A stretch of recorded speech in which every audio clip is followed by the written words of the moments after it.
Udah beberapa kali ya nyobain Qatar Business Class. Betul. Ada tips nggak nih kok kalau ada penonton kita mau redeem atau mau beli pakai yang business class baru nih? Tips ngeceknya gimana? Biar nggak salah pilih nih, dapetnya malah business class yang lama. Gampang banget. Ini sisa ngeceknya di. Hello guys semua, welcome to Rewards Blueprint. Sekarang ada Givela di sini dan ada Ryan Indomiles. Sekarang kita pengen bahas itu sih kok mengenai Qatar. Sebenarnya jadi aku tuh penasaran banget sama Qatar. Gimana sih cara kita orang Indonesia bisa ngumpulin poin Qatar? Giv sebelumnya udah pernah naik Qatar belum? Pernahnya ekonomi. Oke. Yeah.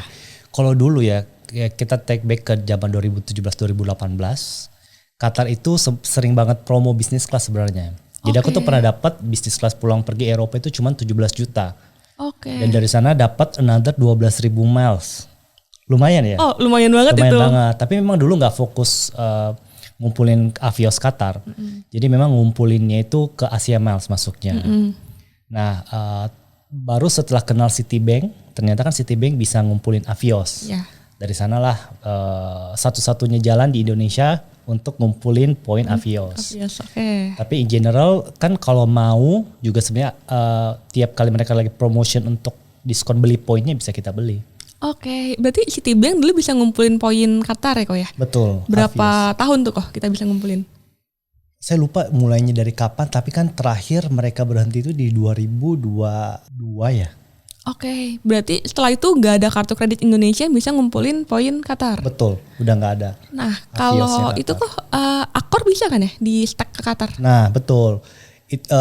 Jadi kan kita punya kartu kredit Indonesia which is CIMB Accor. Betul. Accor itu kalau kita link dengan Qatar itu end up-nya kita bisa ngumpulin Qatar walaupun secara value memang agak kurang oke dibandingin dengan peers-nya which is Qantas punya poin. Iya, aku sih sekolahnya ngelink Accorku ke Qantas. Nah kalau Ryan sini ngelinknya ke Qatar.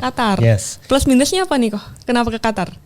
Sebenarnya Qatar itu karena sweet spot yang gak banyak orang tahu adalah ketika kita ngelink sama Qatar, kita bisa dapat statusnya Qatar juga which is statusnya One World. Jadi ketika Accor kita udah platinum, kita link ke Qatar, kita do one flight sama Qatar one leg, itu langsung jadi gold. Jadi langsung jadi goldnya Qatar, which langsung jadi status One World-nya tuh yang Sapphire. Jadi kan ada Ruby, Sapphire sama satu lagi Emerald, jadi Sapphire. Nah kemudian jadi goldnya Qatar itu pun dapat Q credits yang bisa kita pakai untuk upgrade dari ekonomi ke business class. Salah satu sweet spotnya. Kalau aku sendiri tuh ngumpulinnya Qantas di Accor. Jadi pertimbangannya tuh waktu itu pengen cobain tuker Emirates business class atau first class. Pakai poinnya Qantas. Nah kalau Qatar kan berarti dia di One World kan ya Koy? Betul, One World. Nah di One World itu berarti bisa gak sih ngumpulin Asia Miles buat ditukar ke Qatar? Asia Miles bisa dipakai buat nukarin ke Qatar. Cuman minusnya adalah taxnya tuh mahal banget. Taxnya mahal banget. Betul. Kalau nggak salah bisa 6 jutaan one way. Tapi rutenya banyak yang tersedia kok dari bisnis. Lumayan. Lumayan ada. Betul. Dan availability-nya juga lebih gampang nggak sih dibanding SQ atau Asia Miles lain? Atau sama aja susahnya? Sama-sama agak susah sebenarnya sih, nggak gampang-gampang amat. Cuman better lah untuk ke Eropa ya. I think better Qatar dibandingin SQ. Asia Miles via Qatar maksudnya. Nah kok berarti Korea ini udah beberapa kali ya nyobain Qatar Business Class? Betul ada pengalaman yang berkesan gak sih dibanding maskapai lainnya nih? Dibanding, karena Q-Suite itu memang bisa dibilang currently kan best in the world ya. Jadi secara hard product memang yang terbaik ya? Betul. Jadi waktu pertama kali nyobain Q-Suite itu feelingnya happy banget. Itu udah berkesan banget. Overall sama ya sebenarnya. Baik itu in terms of food, service dan lain-lain nggak ada yang significantly memorable to be completely honest. Berarti kalau yang tadi yang Q-Shoot itu ya, itu ada rute kemana aja sih yang bisa kita terbang naik business class yang terbaik itu tuh? Sekarang most of the flight, karena kan dia dari A350-nya sama B777-nya semua udah diperlengkapi dengan Q-Suite. Berarti udah banyak ya yang Betul, ada. Udah banyak. Itu. Tapi memang rute Jakarta Doha itu kan sehari ada 2 kali. Iya. Kadang-kadang ada di mana satu hari sekali karena di satunya dipakai oleh Garuda ini kalau aku nggak salah ingat ya kan dinamis banget ya, sering berubah.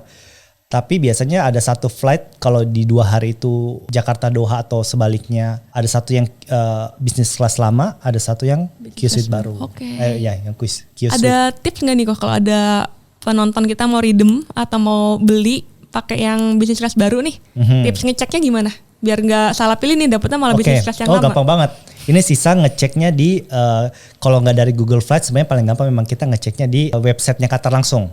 Di web Qatarnya tersedia berarti ya? Betul, ada tandanya bakal Q-Suite atau enggak. Oh, oke.